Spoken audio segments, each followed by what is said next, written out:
To create the soundtrack for Kurt Vonnegut's Slaughterhouse 5, Glenn Gould, the famous conductor, used his own recordings of Bach's Brandenburg Concerto. I thought there was a very interesting choice. The Brandenburg Concertos are a collection of 6 instrumental works written in 1721 and are regarded as some of the best compositions of the Baroque era. They are. I actually enjoyed listening to that. Me too. Yeah. So we kicked off last week our literature series with Alice in Wonderland. We will appreciate more about today's choice of music with this week's literature talk on Kurt Vonnegut. Luke Anderson, one of our summer interns, will talk about Kurt and come on stage. Welcome, Luke. Yes, welcome. We're glad to have you here. Me. Yeah, we're glad to have you here. So Kurt Vonnegut's a very interesting character. There's a lot to say about him, and I don't think I'll be able to get through anything. So anyone who's interested, I would recommend learning more about him.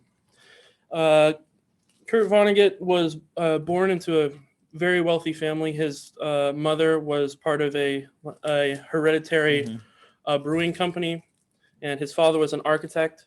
So he had a very a surplus, let's say. Affluent, yeah. Yes. Both his parents were German. They had a German family, and they were fluent in German. However, Kurt really never got to experience any of this due to this being shortly after World War I. Right. So there was a lot of anti-German sentiment. So he never really got to learn his culture or even learn the language. And because his parents had such a important jobs, they were gone a lot of the time. And he would say later in his life that he felt he was raised less by his parents and more by the housekeeper for his family named Ida Young. He says that she was his moral guideline and inspired a lot of his virtues that he kept throughout his life. His brothers and sisters before him were very fortunate. They went to very prestigious primary and secondary schools, but around the time when he was growing up, the Great Depression occurred, as well as the Prohibition. And during the Great Depression, no one was really, building new houses. And during the Prohibition, people were buying alcohol. Right. So they very quickly fell, not quite to poverty, but they were not doing well financially. And his mother, especially because she was used to living the high life, because this was a family business of hers, she decided to start writing short stories for newspaper articles. And these never really went anywhere. They didn't, but a lot of people think that could have been an inspiration to start writing for him.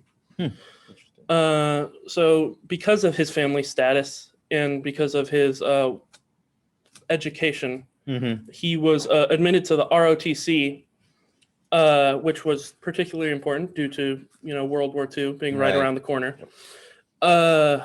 However, due to his largely anti-war and pacifist views, as well as his writing in university and high school newspapers, satirical articles criticizing the military and the government, he was kicked out of the ROTC. So to avoid being drafted, he decided to enlist in the military so he would at least have his choice of where to go.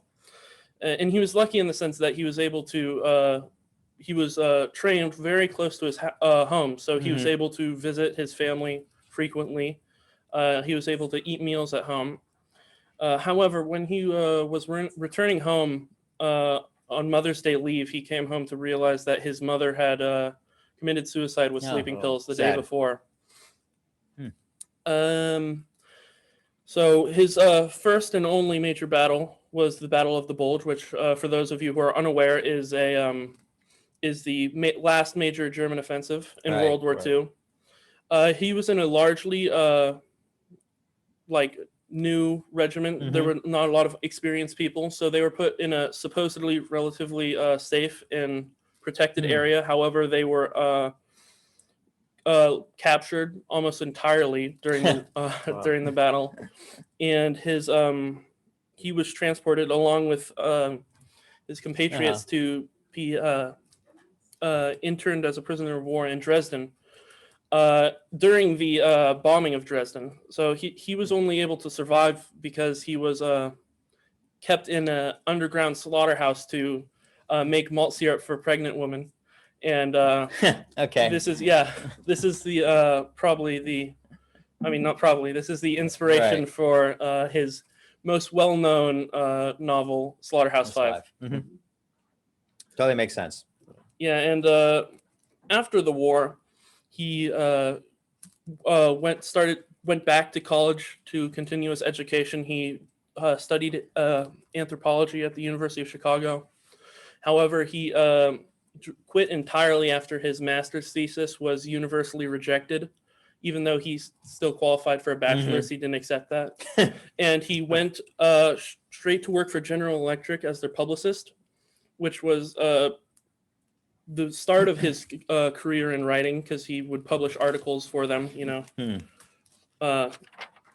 And at the unknowing advice of his advisor, he decided to quit working at General Electric and pursue writing full time, which led to his first book, Player Piano, which is inspired by his experiences at General Electric. And that's the book we're reading this summer for the book club. Yes. Yep. So around this time is when his financial, because he'd written a wide variety of books during this time, in a wide variety of genres. However, he was a bit well known in the science fiction genre, but at the time it was not respected at all. So he wasn't doing that well until he was invited to work at a writer's workshop, which allowed him the time to write the book Slaughterhouse-Five. And this book did phenomenally well. It brought him straight into the spotlight, particularly because of the time it was written, which was during the middle of the Vietnam War, when, you know, anti-war sentiment was very high, and there was not a lot of trust in the government. Yeah, and the movie became quite a hit, I think. Yeah. Yes. Yeah, it did. Well, thank you very much, Luke. That was a fascinating profile on Kurt Vonnegut.